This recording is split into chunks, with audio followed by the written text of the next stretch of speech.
Rachel Reeves has actually lost the plot. So we got the budget in a few weeks and she gave a pre-budget speech yesterday. In that speech, I'm going to highlight something here. She said it was going to be a budget for growth with fairness at heart, aimed at bringing down NHS waiting lists, the national debt and the cost of living. Now hold on to that bit about the cost of living, because later on she says we will have to all contribute to that effort. Each of us must do our bit for the security of our country and the brightness of its future. So what she's hinting at there is potential tax rises. And she was questioned on this and she was asked about, is she going to raise taxes? And yeah, she didn't rule them out. So she's going to improve the cost of living by raising everyone's taxes. So in other words, we're going to feel the pinch more, and certainly we won't feel like the cost of living is coming down. Like I said from my headline, it kind of contradicts itself. And let's be honest, this whole policy of increasing taxation is a massive contradiction when she promised when they got into government that she wouldn't be raising taxes on working people. Let's be honest, we're all dreading this budget, aren't we?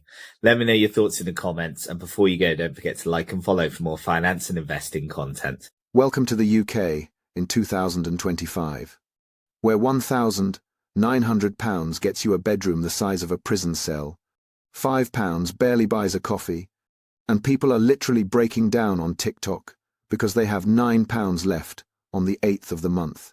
The government promised to fix the cost of living. Instead, they're talking tax rises. Wages are frozen, bills are exploding, and the entire country is screaming into their phones. You asked for the realest, rawest, most unhinged reactions to broken Britain. So here's the TikTok proof that the UK is completely, utterly unaffordable right now. Buckle up. It's about to hurt. We all prepared for a future that does not exist anymore. And in it, we were led into a trap. It's fine, just take on the student debt. It's the only way you'll get a good job. It's fine, just commit to that one company and they will take care of you. Just buy the home. It's great for your net worth, but by the time we realize it, it's too late. It's just a return to office mandate. Be grateful you even have a job. Of course they're doing layoffs. It's not personal. It's just business. Well, obviously the shareholders deserve billions. They're the ones doing the hard work. Well, you took out the loans. What did you expect? The rewards for work changed drastically, but the expectations remained the same. Pensions were stripped. Wages went stagnant and stability became a myth. It's not that people don't want to work anymore. It's that we don't want to work like this. When the rewards are no longer a comparable compromise of the work required. So when the safe route isn't safe and the alternate route is too treacherous, where do we go now?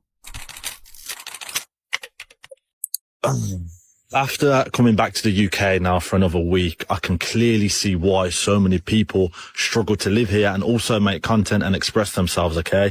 I speak to a lot of people that want to make content, that do make content, and they always tell me, you know what, I feel like there's nothing for me to post. And I do somewhat get it now. After being here for so long and coming back here after living and working abroad, the other side is a lot better. The grass is a lot greener. Don't let anybody tell you different. Just being in this country makes me feel depressed. Just being in this country makes me feel like I can't post anything. There's nothing exciting to post about. And that's one of the reasons why I haven't really posted much recently, is because I've been here. I've just been living my life. I've just been doing normal things. And what have I got to show you guys other than the grey skies, the fucking muddy pavements and just depression everywhere? No one's happy here. Like, it's a very sad place. I feel like, I seen something and it's like the UK got voted as like the most depressing country or something like that, or the most depressing country to live in. And I can clearly see why that is. So yeah, if you want to express yourself, if you want to really start making content, it puts even more emphasis on me telling you to move abroad. Do you want your heart breaking? Go and have a look at my story. I posted a video that I did yesterday. It's got over 200,000 views, talking about the state of the UK and how nobody's got any money left. Can you remember how they used to say, I've not got any money left at the end of the month? Or there's too much month left at the end of my paycheck. Can you remember when we used to say that? Well, go and read the comments in that video that I've posted on my story that I posted yesterday. There are thousands of people in there that haven't even got any money left at the start of the month. It all began because I've made a post about people not having any money. I was sat next to a woman having a coffee who was saying that on the 6th of November, she had a council tax to come out and that would leave her with £50 left. Well, what a shitstorm it's created. Now, when I say I've had hundreds of people messaging me saying, I can't believe you've raised this point. I've got £10 left. I've got £12 left. I've got £9 left. I've got 15p left. And we're only on the 8th of November today. Yeah, the 8th already.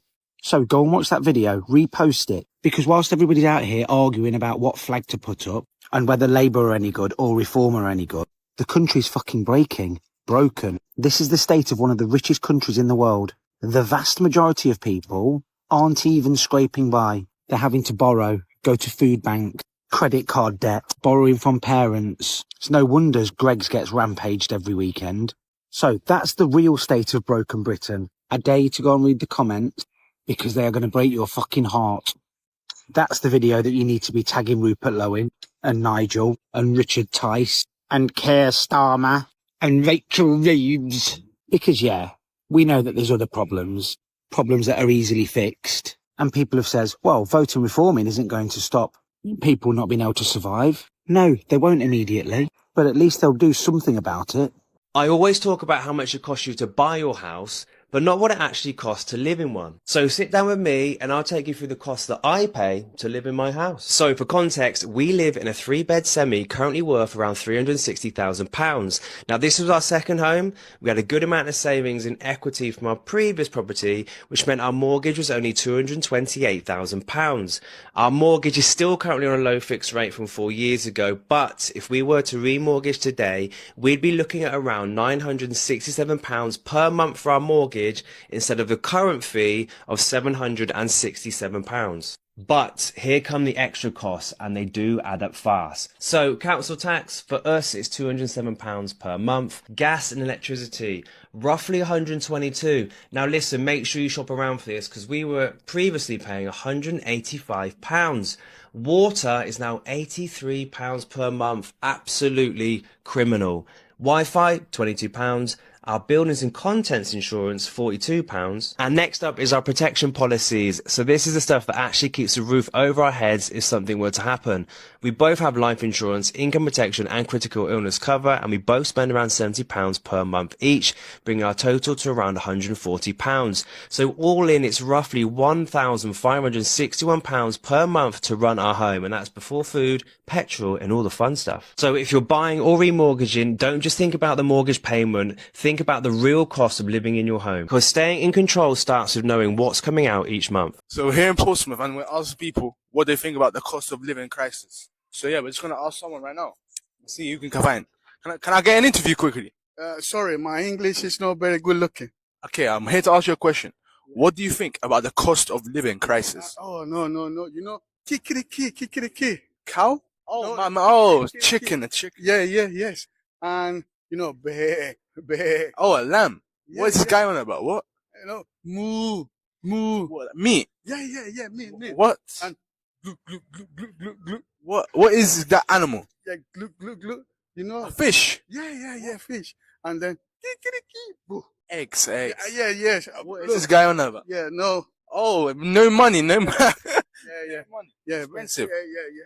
Here you have it, guys. That's the opinion of the people. So yeah, cost of living crisis is very low. No money for the food. Thank you, guys.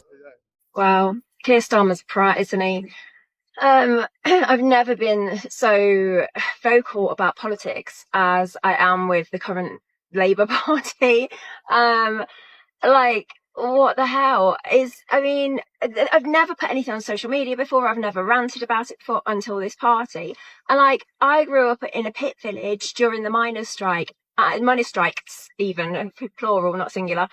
And I've never hated a party or a politician as much as Labour and Starmer. So I was just at the gym, and whilst I was doing my workout, I got a notification on my phone saying how much the pound has plummeted as a result of something else that Starmer's done. And I thought, great. So not only is the cost of everything at home going up, but for those who can afford a holiday, who are working those 3, 4, 5 jobs to be able to afford luxuries like holidays, they're going to see the cost of their holiday go up because the cost of the pound has plummeted. And they're also going to find their holiday, once they get there, way more expensive as well. And it's like Starmer is going out of his way now to ruin every aspect of every single person's life. He needs to be gone, and he needs to be gone before Christmas because he's just killing this country.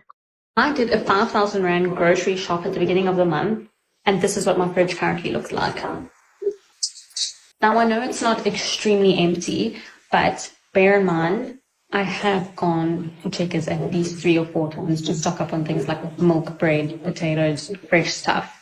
So the fact that my fridge is practically empty after doing like a huge shop at the beginning of the month, what is someone like me, who is a 2-person household, supposed to set aside for groceries for the whole month? Because clearly 5,000 plus the other extra trips I make, which probably adds up to at least like 1.5 extra, clearly like almost 7,000 rand isn't cutting it for 2 people for groceries.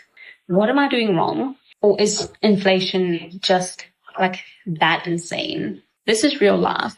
Like, this is real life. I don't know. Something needs to change, because this is like really just so disheartening and it sucks. So it really hit me today while getting groceries how expensive things are getting. I got 3 bags of groceries and it was $105. I got a pack of ribeyes, the value pack, that was $30. That was kind of the most expensive thing out of the bunch. A package of cookies, 2 loaves of sourdough, some Parmesan cheese, 2 things of the cheapest pasta I could find, and then some Boursin cheese and cherry tomatoes. And it was $105. I don't know how people are surviving. I don't know why it just hit me today. I live by myself, so, maybe it just doesn't really hit me as often as people with families, but I really feel for you. I don't know how people are getting by other than just going into credit card debt and debt in general. And it's not just the grocery prices that are up right now. It's the overall cost of living. I mean, house prices, rent, vehicle prices, you name it. So if you have a little bit extra to give to others right now would be the time to do it, coming into these holiday seasons, Christmas and the New Year's. Just if you know somebody, a single mom, whoever, just trying to make it, maybe get their groceries for a week, because this just really put it in perspective for me. I mean, I got 3 bags of groceries, and like I said, I live alone, so overall, the things right now don't affect me as much as someone that has a family. So if you have a little bit extra, now's the time to do it. Let me tell you what's coming if we keep feeding this cost of greed crisis. You're going to be paying £10 for that coffee. You're going to be paying £20 plus for a McDonald's meal. You're going to do 100 quid going to the cinema with you and somebody else, or taking your kids. It's going to be 150 quid. It's going to be like freaking £15 for a Coke. It's £5 now, which is taking the piss. Now, guys, with this whole cost of greed, if we keep fueling the fire, i.e. by spending unnecessarily, and we're not spending wisely, this is where they keep putting the prices up, because they're like, well, they're still paying it. Fuck it, we keep putting it up. We've got the power. The same as if everybody stopped going abroad, the prices aren't going to go up for a holiday. The prices are going to come down. If Tesco's has a whole warehouse full of food and we stop using Tesco's, guess what? They're going to bring the price down to get rid of the food. We've got control, but nobody knows it. Nobody realises it, because they're all fucking blinkered and all licking, look at my phone, fucking Amazon, blah, blah, blah. And, even Amazon now, they're fucking taking a piss, putting adverts on everything that even though you're spending money, or for an Amazon account, the Amazon Prime, then you've got to pay £3 a month now to get rid of adverts. The amount of money he's making. Guys, it's right in front of our eyes. And what's going to happen is you've got the lower class, the working class, and even some middle class people are going to be priced out of normal living. It's going to be shocking. Imagine walking past Costa and looking in going, oh, I wish I could afford a £25 coffee. Oh, do you remember when we used to have McDonald's? £30 a fucking meal? Because our wages ain't going to match that. I'm telling you now, watch it. If you watched this and thought that's me, you're not alone. Hundreds of thousands of us are drowning in rent, bills, and £100 grocery shops that last 8 days. This isn't lazy. This isn't bad with money. This is a country that's broken. So do 3 things right now. Drop your rent or weekly food bill in the comments. Let's show the world how bad it really is. Share this video. Tag your MP, tag Keir Starmer, tag Rachel Reeves. Make them see this. Subscribe and hit the bell, because every week we're exposing more of this madness. We're all in this together, and together is the only way it's going to change. See you in the next one. Stay strong.